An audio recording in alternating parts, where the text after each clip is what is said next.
Hi, I'm Daria Bakioki, and today I'm going to be taking you through a tour of Canada, specifically Canada's scenic routes. So, welcome to the scenic tour of Nunavut, Canada. This tour will be over the next 3 to 5 days while we explore the beautiful landscapes of this province. We will visit various national parks, gorgeous scenery, and a variety of activities. Okay, so the first destination on this beautiful tour is Baffin Island. Baffin Island lies between Greenland and the Canadian mainland. Baffin Island is the largest island in Canada and the fifth largest in the world with an area of 195,928 square miles. Baffin Island is indebted by numerous fjords and glacier-laden mountainous backbone with peaks up to 7,045 feet.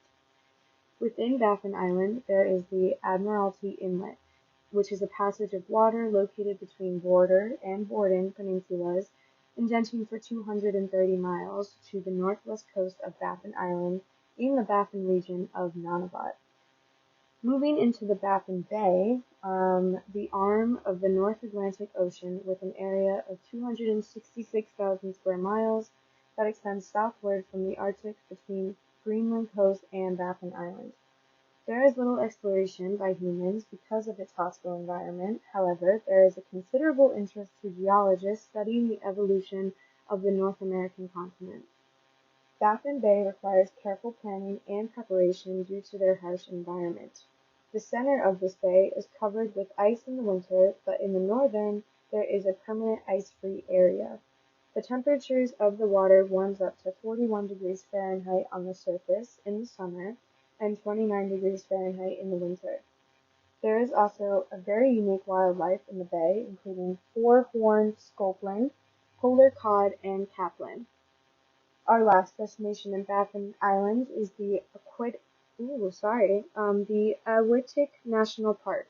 This national park is Canada's first national park located north of the Arctic Circle. The park was first set up as a national park reserve in 1976. Then it was established as a national park through the Nunavut Land Claims Agreement. From April to July, the glacier-carved peaks of the Ashquack Pass hiking route is a wilderness enthusiast. The park reserves is by private outfitters. This area allows you to boat, hike, or ski. And these pictures are in order from the bullet points as well. The Ahwetik National Park is another location that we're going to be exploring a little more. We're going to be exploring all the activities that we can do on this island or park because it is a rather large park, so there are plenty of activities to do. So this park is on the southeastern part of Baffin Island in Nunavut, and it has massive peaks of the Ashquack Pass, which is the overlook of a natural corridor through a landscape of sprawling glaciers, steep fords, and windy river valleys. Within this park, there's the Ashquack Pass. The most popular attraction is skiing or hiking. It is approximately 97 kilometers between mountains and ice that shows you the amazing landscape. But depending on your experience and skill level with skiing, the pass can take 8 to 12 days, or you can do a shorter 2 to 6 day trips. Asking the staff for recommendations helps. With this hike, there are 9 emergency shelters spaced about 1 day's travels apart, but you won't find any campgrounds or services in the park except for those outhouses located near the shelters, so it's important to plan your trip before actually going. Some of the peaks that I'm talking about are the Overlord, the Odin, Thor, and Asgard peaks, and that will guide you through the landscape. If you are planning, it is important to go during July and August. Those are the most popular months for hiking within this. The warm temperatures are common around this times, and hikers should be prepared at all times for change in weather, such as drop in temperatures or strong winds, even rain or snow. It's pretty unpredictable. Within this park, there are also options to experience the Arctic Circle. So when you join this trip, you also have that opportunity. This gives you, views of towering mountains, hanging glaciers, and even some Arctic wildlife, but that's not guaranteed. It kind of depends on your trip. So that's what this park has to offer. Another beautiful national park in this province is Sturmilk National Park. This park is filled with landscape of glaciers, valleys, red rock hoodoo spires, nesting seabirds crowd the cliffs of Baiwa Island, which is high above icy waters with narwhal and beluga whales. The wildlife within this island also includes migratory waterfowl and the largest colony of greater snow geese in the world. Strong flow edge tours allow visitors to see narwhal, beluga whales, polar bears, and a variety of birds. This national park is rich in wildlife that has sustained Inuit for thousands of years. There are a variety of activities to do within the park. You will be able to hike or ski through diverse terrain of the Baiwa Island and the Borden Peninsula.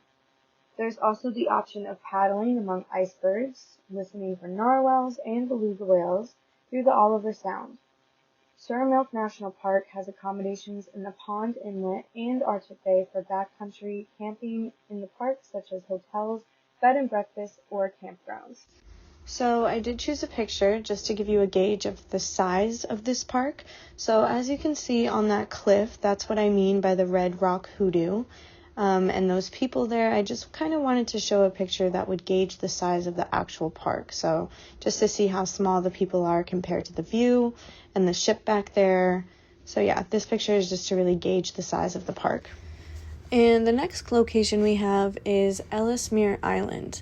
Ellesmere Island is the largest island of the Queen Elizabeth Islands. It is located off the northwest coast of Greenland. This island is believed to have been visited by Vikings in the 10th century, which was seen by the explorer William Baffin in 1616. The island is about 300 miles wide by 500 miles long, covering an area of 75,767 square miles, making it the most rugged in the Canadian Arctic.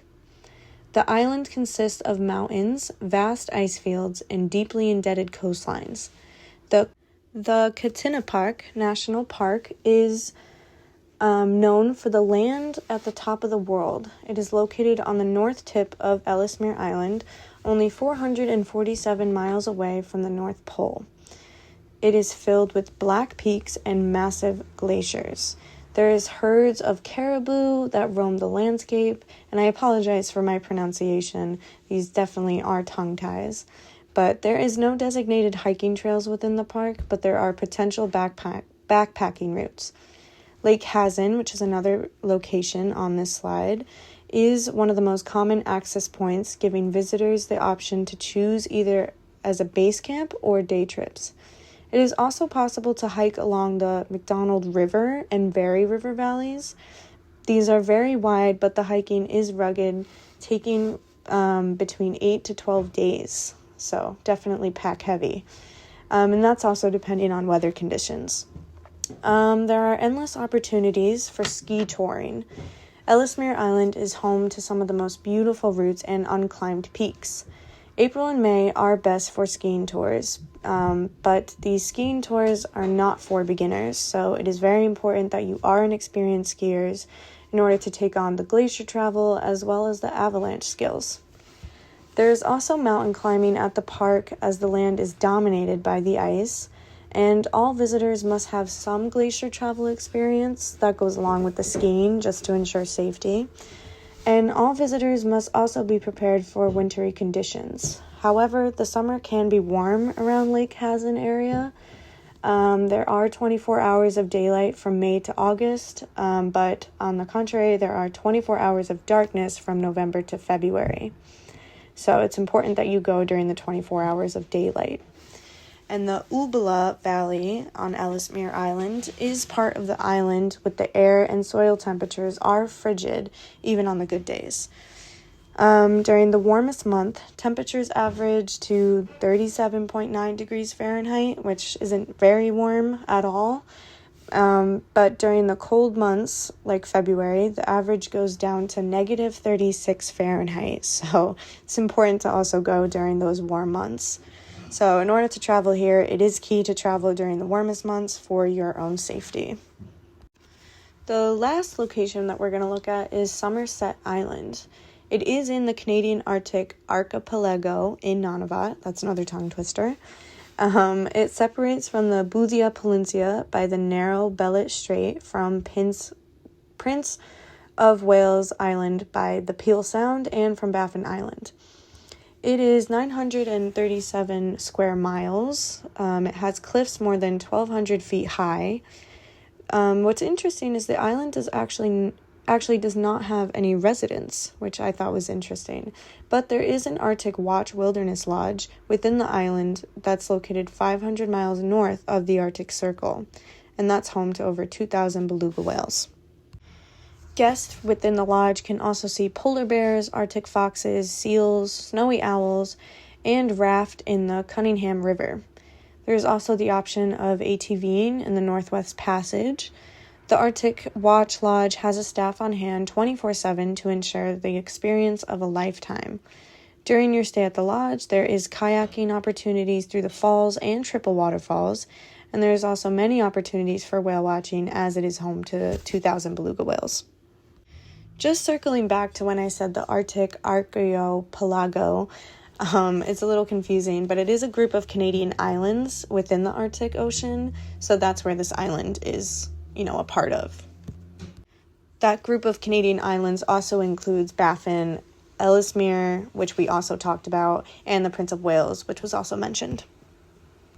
As you can see in the picture, it is a wide terrain, which is why there's not necessarily any residents that lives within the island, but it makes sense on why there's a lodge. I mean, the scenery is just stunning from what I can see in the pictures.